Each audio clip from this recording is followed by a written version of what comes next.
Welcome Tony Catt from the Catt's Eye View, who's also our chair of the ESG working group. Why are you here today, Tony? I enjoy the APCC conference because it enables me to meet a lot of my colleagues in the compliance community. It enables us to share information and expertise.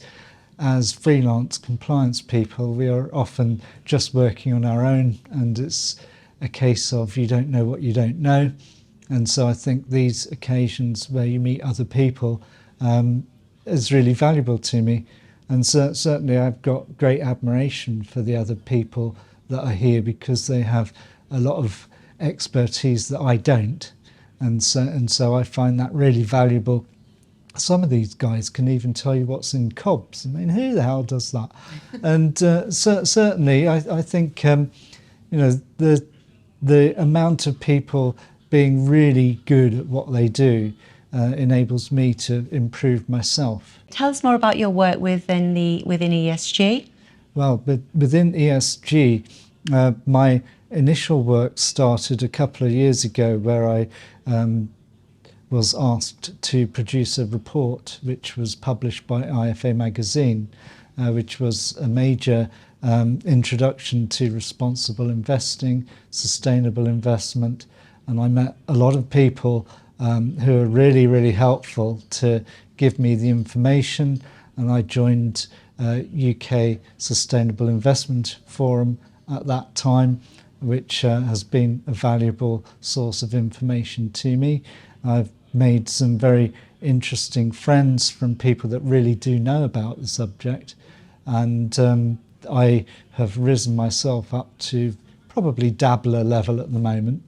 But I think the ESG is very important because it's part of the consumer duty that advisors should be discussing sustainable investments with their clients.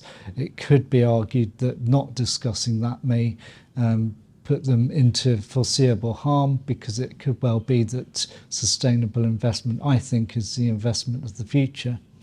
My most recent sustainable investment report is about to be published in the next couple of days by IFA magazine, so it's available to everybody.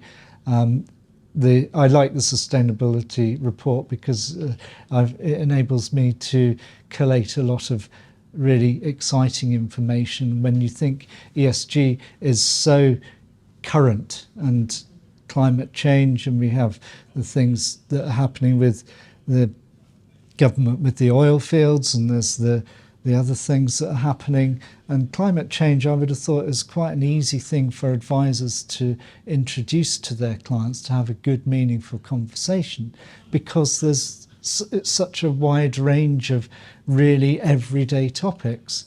And then if you can then be saying, okay, well, this sustainable investment, it's important then that the clients understand what the investment is going into and how it impacts them. So it could well be that your investment is going into a company that is going to be producing the next cure for cancer, or they're producing renewable energy, they're producing more efficient batteries for electric cars, and there's the constant technology within the ESG sector, and it's massive.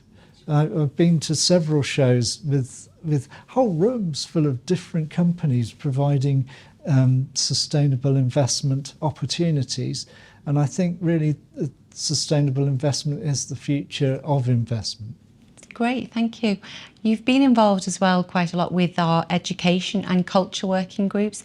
Can you tell us what other value that you've found those, and what you've learned from being involved in those groups? So certainly the culture group is very interesting because we really need to be embracing a certain culture within financial services, and I think when we need to set aside time to actually bring that into everybody's life, really.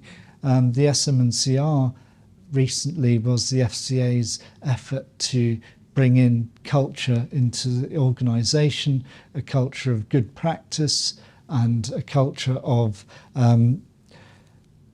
good practice being how you operate when your boss isn't looking, and it's that constant ethical practice, and I think the culture group brings that out and enables us to actually tell other advisors or other compliance people about our own experiences and about how to develop client firms. As far as the educational group is concerned, I think that's a very important group, because I think that will enable us to have some succession planning within compliance, because looking around the room, there are a lot of people around my age, and I'm really not the future of financial services. So we need to have succession planning to bring in younger people, and in order to do that we need to educate them. And that's where the educational group comes in.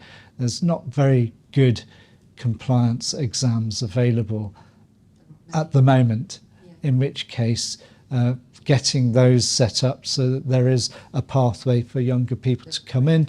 Obviously, compliance is a lot about experience, but I think that basic education is really important. I'm diploma qualified as far as financial advisors are concerned, and that helps me dealing with financial advisors.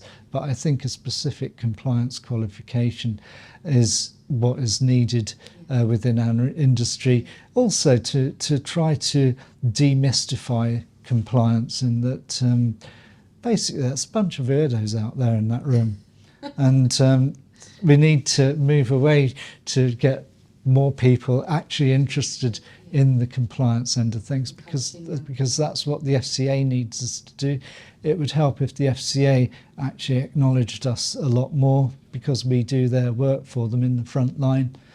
So I think we need to work closely with the FCA, and that again brings it back into the educational piece. And all of these things should dovetail into producing really, at the end, the consumer duty thing of giving clients good outcomes and avoiding foreseeable harm. These things are all come from compliance education, and if we educate more people, I think the old saying is, you give a man a fish, you feed him for a day. If you give him a fishing rod, you fed him for life. And education is the fishing rod of our industry.